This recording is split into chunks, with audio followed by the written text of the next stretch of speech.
Hey students, I'm Miss Roberts. It's so nice to meet you. Today, we're going to be learning about the different phases of the moon. It's important to note that the moon itself doesn't actually change. The only thing that really changes is where the moon is in relation to us and the sun. And that is what makes the illusion of the moon being full or fully illuminated, fully brightened from the sun, or dark as a new moon, which means there's no moon there. Even though there is, we just can't see it. In this video, you're going to see me using a resource. I'm going to project it up onto the screen in a minute. If your teacher wants to buy that and use it in the classroom so that you guys can do it in person, you can find that at my Teachers Pay Teacher store. I will link it down in the video description below, or you can just watch this video and get the help that you need. I share additional lessons that are only available to teachers who purchase the Teachers Pay Teachers lessons, so make sure that you tell your teacher about this channel and maybe they'll check it out so we can do some more stuff together. Let's get into it. Let's learn about the different phases of the moon. Here is the resource I was talking about. We're going to start at the beginning of the monthly lunar moon phase cycle, which is the new moon.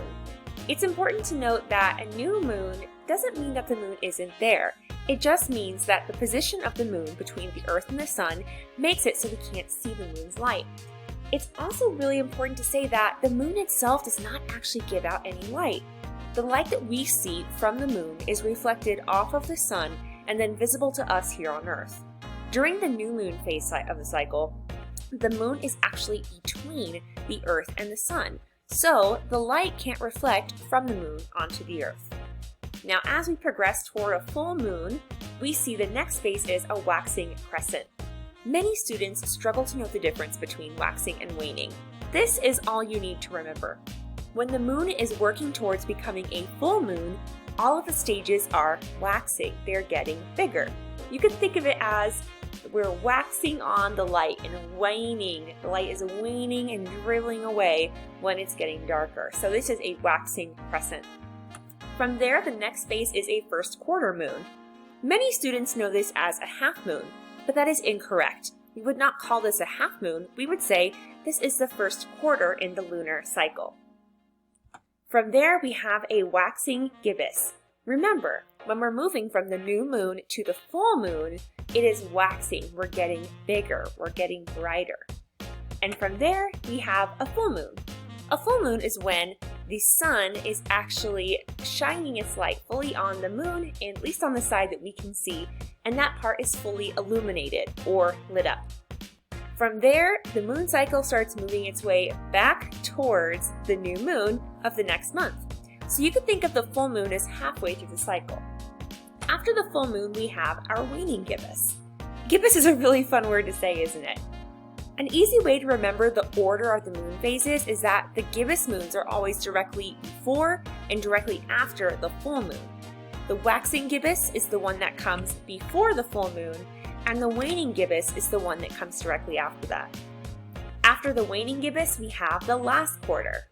Again, it's not a half moon. I know it's tempting to say that, but it's not correct because it's at the quarter of the cycle. This is, however, when half of the moon on our side facing Earth is illuminated. After the last quarter, we have our waning crescent. Remember, waning means it's going towards the new moon. And finally, we end at the new moon again, which means a full cycle has been completed. I also wanted to take a second to walk you through these activities. So the first one that you're going to do is match the moon phases. Okay, so you see you have the pictures of the moon phases on the left-hand side. You are going to draw a line to where they go on the right-hand side. And you have 2 pages for that. On the next set, where it says match the moon phases, instead of just matching them, you're actually going to write the name of the moon phases on the right-hand side.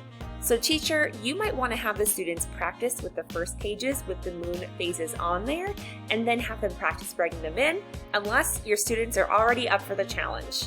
What do you think, students? Are you up for the challenge, or do you need the first ones first? Let your teacher know. Okay, we'll see. From there, you have the other challenge where you have to actually draw the moon phases and then match them to the names of the moon phases on the right. And after that, you have a fun, delicious challenge. You are going to model the moon phases with sandwich cookies.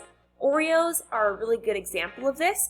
And what you're going to do is actually scrape the icing to match the Oreos or the moon phases. So if you have a full moon, then you want to leave all of the icing on that side of the cookie. If you want to represent a new moon, you're going to want no icing on that side of the cookie. If you have a first quarter, then you're going to want to make sure that you leave some icing on there. Let's see what that looks like. It looks like the left side of the cookie will be showing and the right side will have the icing cover it. And same thing for a waxing gibbous. You will have most of the cookie still covered in icing with only a sliver of the actual cookie remaining.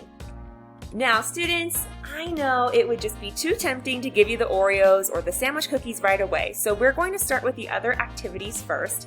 And teacher, if you need to, feel free to review these moon phases with the students so that they're starting off on the right foot.